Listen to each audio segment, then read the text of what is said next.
While there's nothing quite like the back 40 for most hunters, every so often you'll run across a place that, though hundreds of miles from home, still feels like it.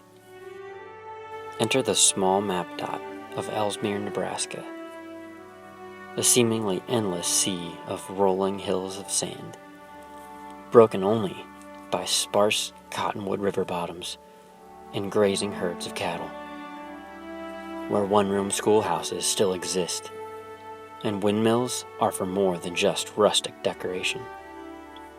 And in the middle of it all, a humble hunting camp filled with good friends, great coffee, and no shortage of recounted memories of hunts from bygone years. I get blown away today. Yeah. I'm almost wondering if that would work. I got a spot over there I'd really like to try. You guys had your boots and socks off going through the creek across here when we found that rooster? Oh, yeah. Morning dawns crisp, the sky a sea of red and orange out over the hills. A stiff breeze shudders through the barbed wire, and a group of hunters tucked inside a pickup, glass for their quarry. Among them, Brad Fenson, outdoor writer and Nebraska hunting veteran, armed with a dialed-in 10-point crossbow. He patiently waits for deer to filter off the alfalfa pivot and into the river bottom. Okay, there's a cottonwood that don't have, it kind of just goes up and it forks on top. Follow it down, and just to the left of the base of it, you can see horns sticking up there.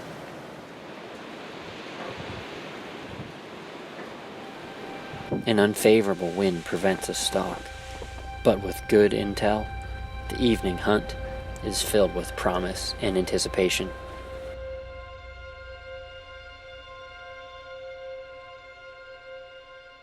In a place like this, the work is never over. Cattle roaming the plains of the sandhills are a lot of work, if for no other reason than the immense tracts of land they are pastured on. What that means, however, is that the deer have a lot of places to hide, and their human contact is limited. As a foreigner to this vast countryside, you get to see things you thought were left for old John Wayne films. In the same way, being so far removed from modern society makes the deer hunting feel particularly primordial. Well, we're here in Nebraska hunting deer with our 10-point. I actually have the Carbon Nitro RDX.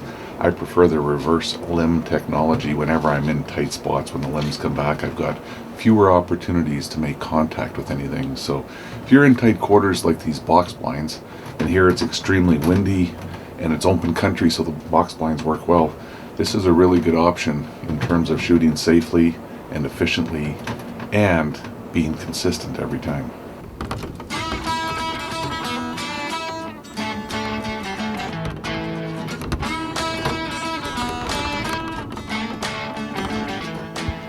Oh, there's another one over there. Good sign. Lots of movement. There's at least 4 or 5 of them here right now. They're all holding in tight to the brush with the wind blowing, but with an hour and a half till dark, I'm sure they'll show up in the open here.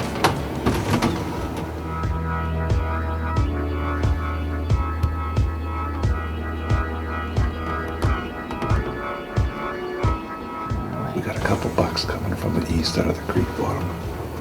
One's a medium-sized buck, but the other one looks like he's got potentially might be a shooter.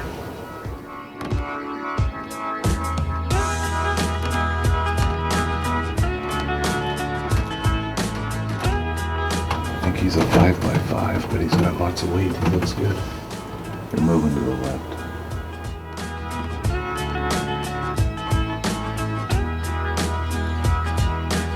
They're over here behind this wall of little our cedars.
pouring blood.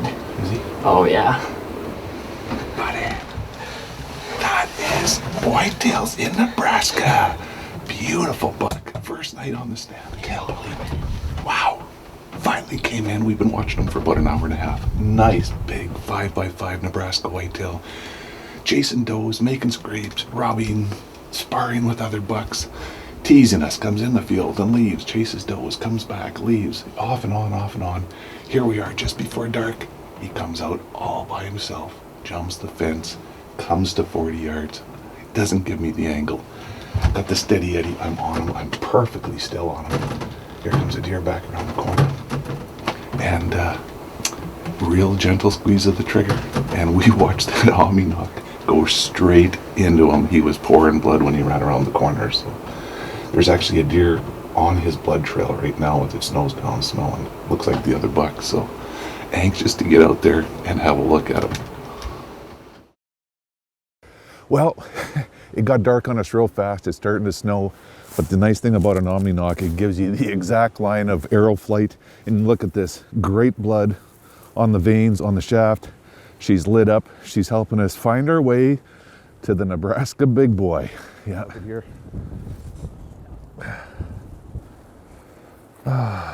Right here. Oh man, she's really spraying now. I like that when it's dark. Yeah, look at it here, coming out both sides. Right here. Yeah, this isn't a hard blood trail to follow, this one. That is awesome. Yep. That's bringing enough horsepower with your crossbow.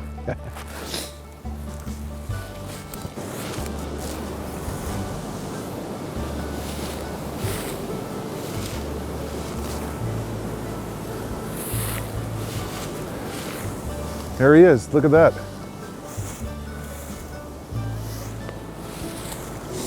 Wow.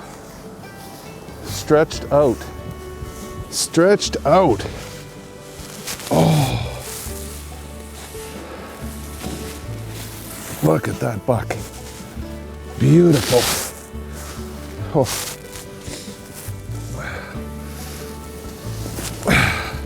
There he is. Beautiful Nebraska 10. Got a little kicker growing here on the left. Nice and even. Great looking deer. The old TenPoint Carbon Nitro RDX does it 2 years in a row in Nebraska. Boy, that worked awesome.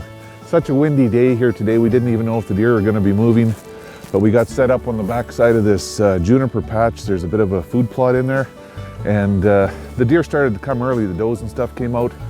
We had several bucks come, including this guy. He came from the creek bottom out east here with another buck, and you could tell he was king. He chased everyone around and got the other bucks out of there. He was chasing does, making scrapes, rubs. It was a very entertaining hunt. It was more than just shooting a buck. We got to watch whitetail, behavioral patterns, rutting activity, the whole works. So just been a great time here. An awesome end to a great hunt. Beautiful deer.